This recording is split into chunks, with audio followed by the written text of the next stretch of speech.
As you know, I've been covering Highguard a lot, and I wanted to cover off on Luke Stevens over on YouTube. Had covered, my Highguard news effectively. I've been writing up user reviews and just sort of how they have been looking on Steam in particular, where you can kind of filter through a lot of reviews. And so anyway, let's just take a look at what he had to say, and then I just had some thoughts on it. And they did. And they just didn't find it wanting. Now, I'm sorry that I have to vent about this because this is like the stupidest thing I ever saw. People started spreading around like posts and doing like research where they were like, hey, I did some analysis and I found that the longer people have played Highguard, the higher they tend to rate the game on Steam. So if you sort reviews by 5+ hours and compare it to the reviews by players who played less than 1 hour, then it's totally different. You'll see people are way more positive. Here's one of the posts. This is the same guy, Ex-IGN, that was glazing Highguard a ton, Glazing? calling people stupid we'll talk about that. for saying it looked mid. All right. This is what I want to talk about the most, though. Is like, I understand he's just paraphrasing, but I didn't call people stupid, and I'm not glazing Highguard. They have turned me into the Highguard glazer because of, reporting on stuff this way and sort of villainizing reporting. But here, let's take a look at what he's reacting to. This is an older report, by the way, but he probably made this video days ago. I have an updated report. Stuff like that. He said, reviewer playtime, 42.5% of players played less than 1 hour, 27% less than 2, 9% more than 4. Reviewer recommendations by playtime, 1+ hours were mixed, improved from mostly negative. 2+ hours mixed, 4+ hours mostly positive, 5+ hours very positive.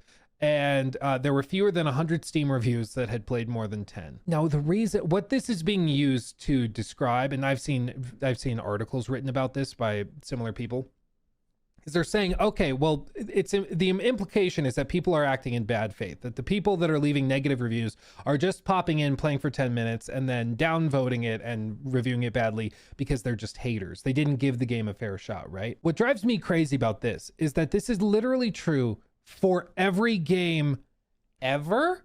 All right, so let's just stop it there and do some fact checking. So one, there is an updated article. The entire article is all about looking over user reviews. And basically, what we do, especially on social, but also on YouTube, is, people want to look at a Steam concurrent number in a snapshot, and they want to look at a Steam user page for Highguard and look at, it said, mostly negative. Day one, it was like mostly negative. And that becomes the simple narrative. It's like, see, we told you this game sucks. Instead of maybe talking about the game or listening to people that played the game. And I'll talk more about that. So, before we get into the details, I will say, I'm glad that Luke is still covering it and highlighting the conversation. I've said this before. I did a video about it. I'll die on this hill. And what I mean by that is like, I'm glad that people are at least discussing it, even if, frankly, these words are being misconstrued. I'm being villainized, calling me a glazer. None of this is glazing Highguard just because the numbers show you that you go from at one point it was mostly negative to people who play it more are mostly positive. And so we're basically saying, if you listen to what he just said, the implication is that we're dismissing anyone who didn't play more than an hour. And that is not the true intent, because I actually show all those numbers in the article. It's all in there. It's just not the headline, but there is a ton of detail in the article. In fact, you can even see in this tweet, and again, this is old, I said in total, at this time, there were 7,000 positive. There's almost double that, over double that, negative. It's all right there. I'm not hiding anything. I'm not glazing anything. And so, yeah, I definitely take issue with this idea that we want to take balanced reporting on what are users saying about Highguard and villainize me for it. So again, I'm glad he's highlighting the conversation, but don't misconstrue my words and don't put words in my mouth. I mean, he even said it. He said the implication is, and that's not what I'm implying at all. Well, I'll describe in detail what I'm implying, but it's basically what everybody knows. Like, I mean, if somebody's not going to play a game for an hour, that's dirty data. That doesn't mean that everything in there is bad. It just means let's create the lowest bar possible on Steam. It's like the only place you can say, did they play the game at all? And even like 1 hour is a pretty dang low bar. And so, you know, I think there's a both sides to this that I think is very confusing when I want to elevate games discussion, right? And so the both sides is this. He's saying, you're not listening to us. We're telling you, we logged in. It's uninteresting. It's, you know, we don't like it. I'm fine with that. Like, that's cool. There's plenty of reviews in there. They're like, dude, bad experience. It crashed. It blanked. That's a lot of user feedback, though. There's definitely reviews in there. But also, on the other side of it, are you dismissing people who like shooters, perhaps, that played it for 2 hours or 4 hours? And so now you're going to say, well, let's dismiss them, even though, again, let's remind all of this data. And again, this isn't even the newest data. I should pull it up, but it shows you all the data for you to look at. And it has negative data as part of this, right? And so, you know, I'll pull up that report later, but I want to make one more point before we go over some of those numbers, which is we're at a really like wild point in that if we say, you know, whatever, we want smart reviewers, we want smart critics. I want to support these people on YouTube that put in the work. I want to support streamers that know games, but also the press. And, you know, I know that the media is also under attack, and I think I'm catching flack. You know I'm catching flack just because I was at IGN. Like, come on, that's not research. But my point is now we're going to villainize people for playing a game and reviewing it and equally dismiss those people. So again, I want to be clear. I'm not dismissing people who played less than an hour. I've showed you the amount of negative, you know, data in here, and that's just on Steam. We'll pull up the article. I also showed you that on, you know, both Xbox and PlayStation as part of this report. It's been at 3 out of 5 stars, and all you got to do is download it on that. There's no way to prove that they even played it. And so all I'm doing is presenting data to say, look, there's a lot of discussion about Highguard. So what are users saying about Highguard? Let's just slice through it and give you some data. I don't analyze it. I don't give you a conclusion. You know, the numbers are just saying what they say, you know. So why don't we pull up what some of that is so I can at least show you the latest update, which was 1 week after. This is the headline. My latest tweet, you know, I can show you that too, but it pretty much led with 58% of reviews, roughly out of 23,000, says that if you've played for just at least an hour, they're positive. That's saying 60%. I think the core number at the time, if you remove the filter, was like 43% or something. Like, I forget the number. Like, it's not like dramatically different, but it creates a very low bar, right? And then I say, look, people who are over 2 hours, you're now seeing 73% of those reviews. Again, just the bare minimum 2 hours. And there's absolutely the argument to be made that I guess that's, you know, it's going to have more fans of shooters. It's going to have people who are biased into liking the game just because they played it. But that's an unfair assessment as well, in the same way that it's an unfair assessment to say that if you didn't play an hour, that your review's not valid. And I never said that, right? You know, its implication is that the data is dirty. And I didn't spell it out. I don't think I have to. But if 35% of reviewers at the time of publish played less than an hour, that's just a fact. And that's really, actually, now you even know by this number, 70% of the reviews almost are accounted for in this snapshot. But again, I show you very clearly here, it's 15,000 positive reviews for Highguard on Steam, and it's 20,000 negative. And then I show you on PlayStation, there's 10,000 ratings. It's 3 out of 5 stars. It's also 3 out of 5 stars. I think you're seeing a trend here. That is the analysis if I were to make one, but I didn't. The analysis being pretty simple, which is like, yeah, Highguard is Midgard. You know, it's very like right in the middle. It's got mixed reviews. I mean, it is the headline. Nothing is hidden. So yeah, this picked up that if he's saying and implying that the article was saying, we looked at reviews of people who played more, and of course they liked the game. And I don't know if I fully covered off on that, but I would just also bring up that, I mean, it's the same reason that you want to trust your reviews. So yeah, like, I don't know what you think of user reviews, but that's why we have critics and content creators and streamers, right? Which is, there's some irony to putting so much weight in like just a Steam number, you know? Like a game, you will play more of it. Shocker. If you don't like a game, you will play, carry the 3 divided by 2. You'll play less of it. Yeah, I mean, again, I appreciate him highlighting the conversation, but it's kind of over the top, feels a little condescending, because at least for me, that's not what I'm saying. He's implying that I'm saying, but he said he saw other reports, so, you know, I can't guarantee. Shocker, I know. If I play Highguard and I put 25, 30 minutes into it and I'm like, you know what, I'm just not having fun, especially being free to play, I'll download it, try it, and if I'm not liking it, I'll just uninstall it. I don't have this like need to put 2 hours into it to see if I wasted my money or anything. I'll just try it, and if I don't like it, I'll uninstall it. And again, I don't understand the digging your heels into that stuff. Like, I'm not dismissing that. Let's say Luke did that. He didn't. He played some, I believe, more than 35 minutes. I'm not dismissing those people outright, but I'm not interested in a review from those people. It's going to take a lot of research.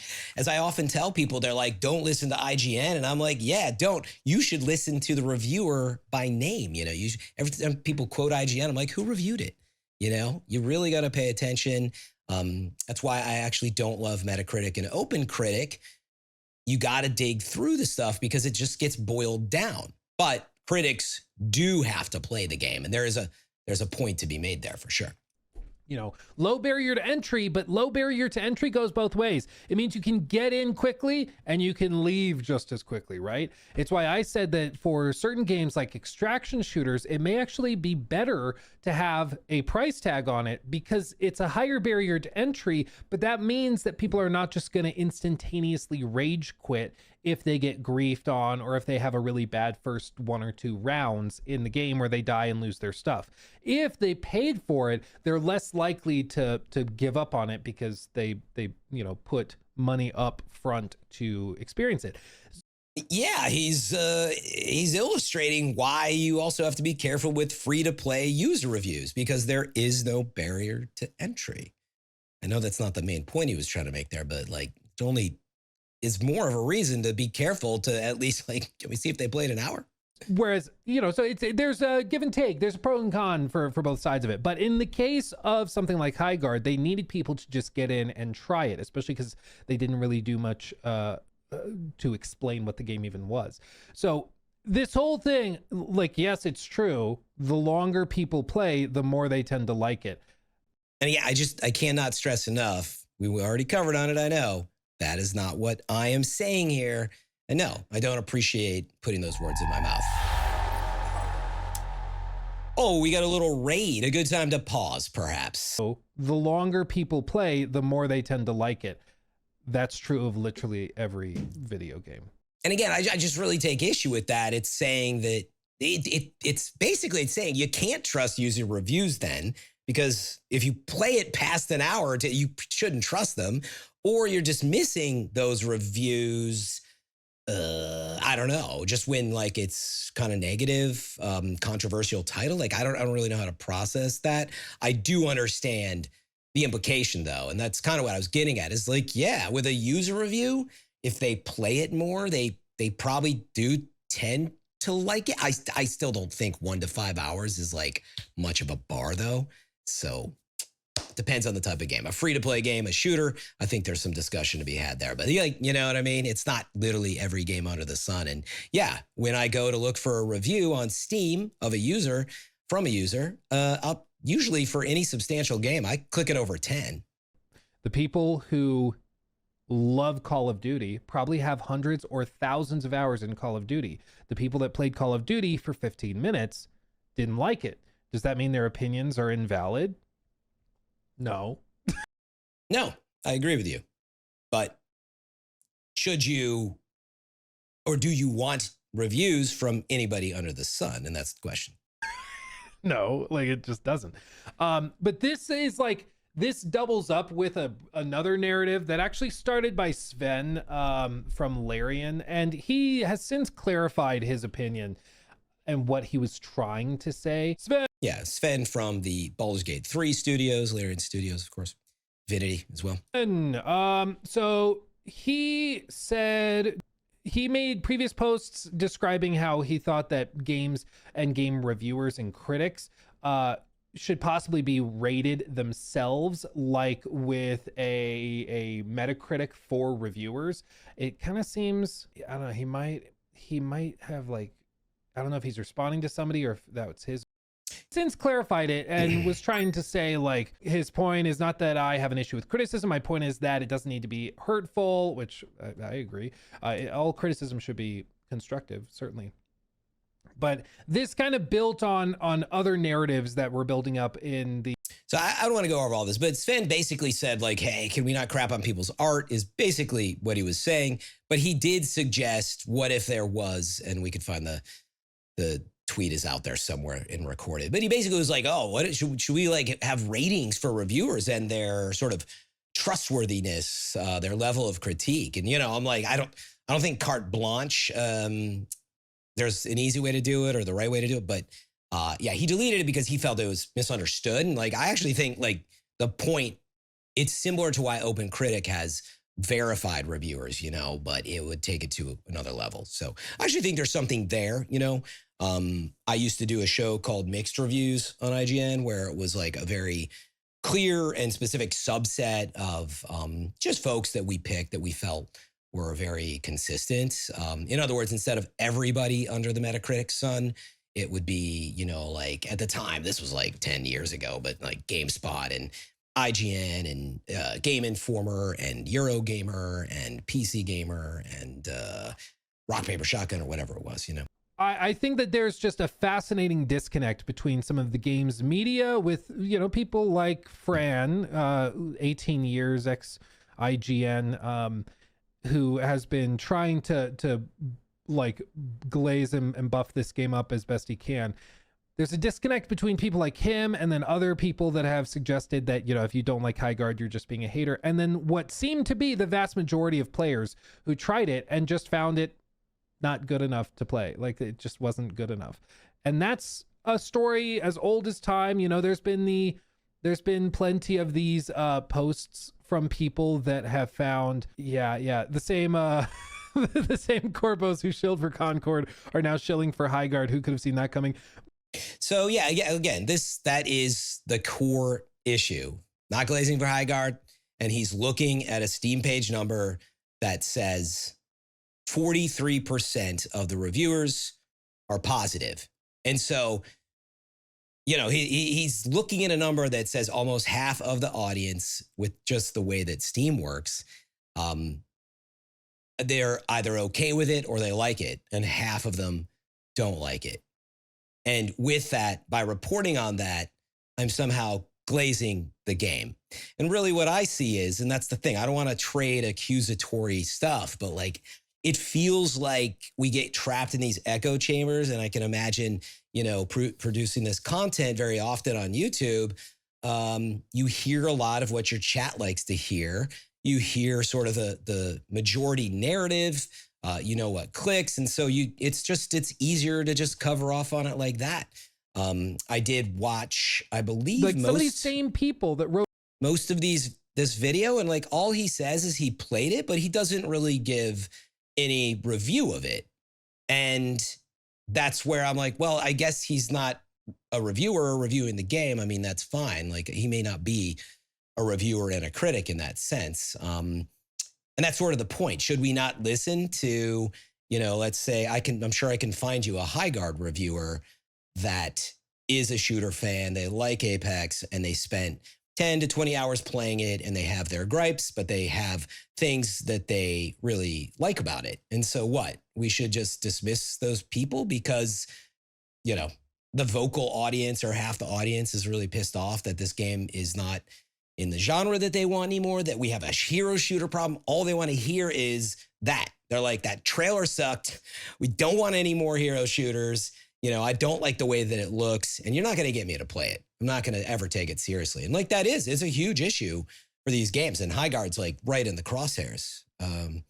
But that doesn't mean that the game is awful.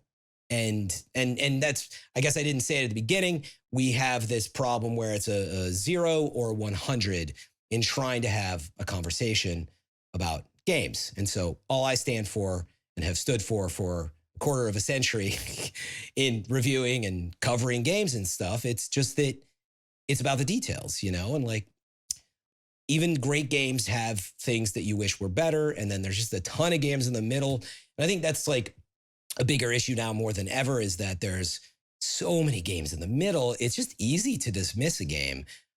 Like Diablo 4, you know, people are like, I don't know, it was all right. I like the campaign and I dropped off, and it gets treated like, you know, whatever. It's terrible. And I don't know, I'd have to look at reviews, but you get a lot of that discussion, and it turns into this, like, which side are you on? And that's what I don't like about it. I'm not on a particular side. I have my review of it, and I'm showing you what users think. But guess what? I haven't reported at all on what critics are saying about it. But, you know, I don't know if I'll go down that road at all. I think I would want to see creators, critics, all the above, and it would take, you know, a lot of research. But that's sort of the point, is if you really are curious how Highguard is, what improvements it needs, et cetera, there's a lot to discuss, and you kind of got to look into it. So again, I totally do appreciate that Luke is highlighting the conversation, but I do not appreciate putting words in my mouth, villainizing me. And I've had tons of people as well, which come into my replies, I don't care about that part.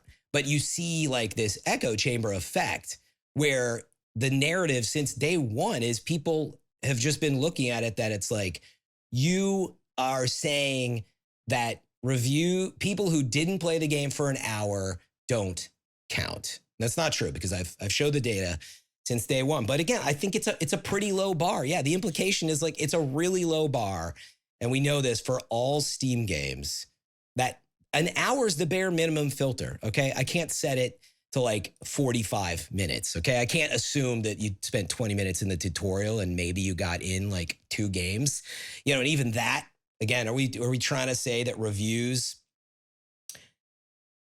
yeah, that we want reviews that are quick and hasty, you know? It's just like, that's not dismissive. It's just like, it's more likely that you're going to get genuine reviews if you set the bar pretty low. So with that out of the way, I'm glad that this is floating around, that it's getting the discussion. And my goal has always been not to defend Highguard and glaze Highguard. Like, I'm not glazing Highguard. I have long had this approach to games discussion, as many of you know, right? I have an Anthem review, you know, you go way back, 5-6 years ago.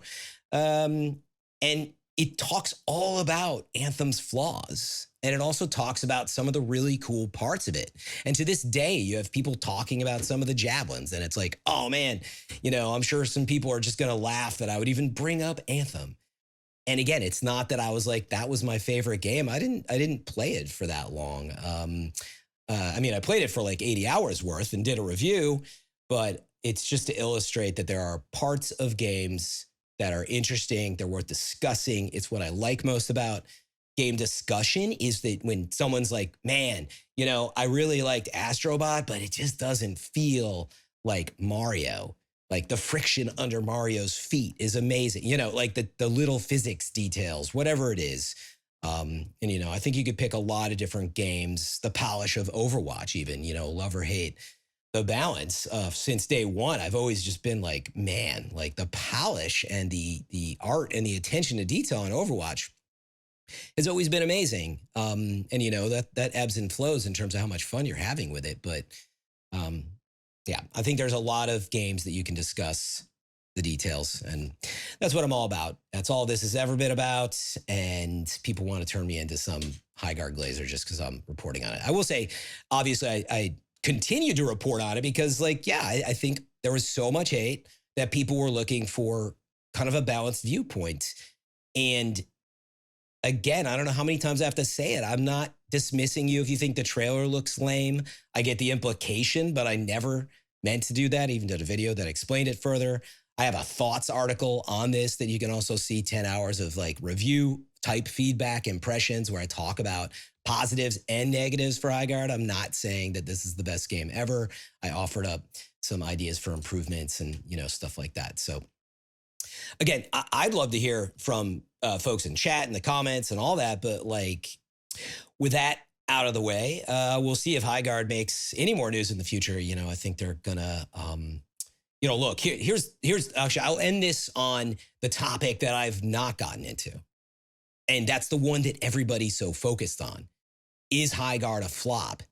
Is Highguard successful? Are they gonna survive? Okay, I'm not gonna go into like all the predictions and details, but absolutely the player base is not like banging. It's not a huge new free-to-play shooter. You know, if you look at the Steam concurrence and how it did over the weekend, like we got to look at the next weekend. It'll be going into weekend number 2. I think they're going to have a lot of trouble growing. But what I will say is it's very likely that they got 1 million people to try it, maybe 2 million across all platforms. I mean, you got 50,000 reviews. I mean, that's most people do not leave a review. So we do know whether it's 500,000 people tried Highguard or 2 million, you know, they certainly reached a lot of folks. The question is, of the people that are left playing, you know, yeah, are we more in the 500,000 monthly active users? It's got to get through a month. They have an update coming out and stuff. But yeah, they're definitely in troubled waters. And that's just, you know, completely different than, is the game any good?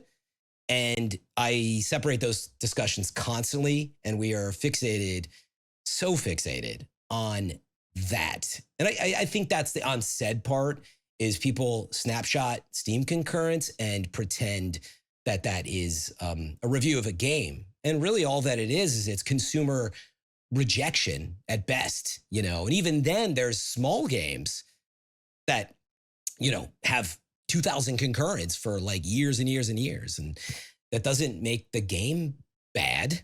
You know, but people want to say like, look, 95,000, way more than 95,000 people, by the way, tried it on Steam. It's another misunderstood number. Those were just live concurrence. I mean, I think hundreds of thousands of people, many hundreds of thousands on Steam tried Highguard. And so now you look at a number, like let's say it's averaging 7,000 live concurrence a day. That might be, I got to do my math on that, but is that like 400,000 players a month maybe across all platforms? Let me see. These are just based on like, there's some math out there you can do.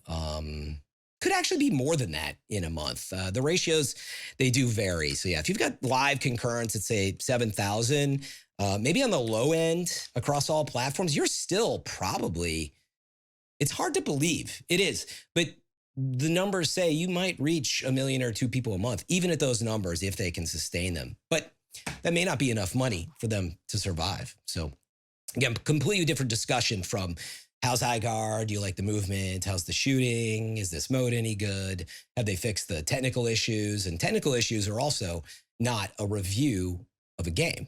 And so reviewers run into that all the time, right? Reviewers will get games early and they got bugs and it's like, okay, is this going to be patched? Because other than that problem, I like it, you know, but if you can't get past this level without it crashing, you know, then you got yourself a big problem. So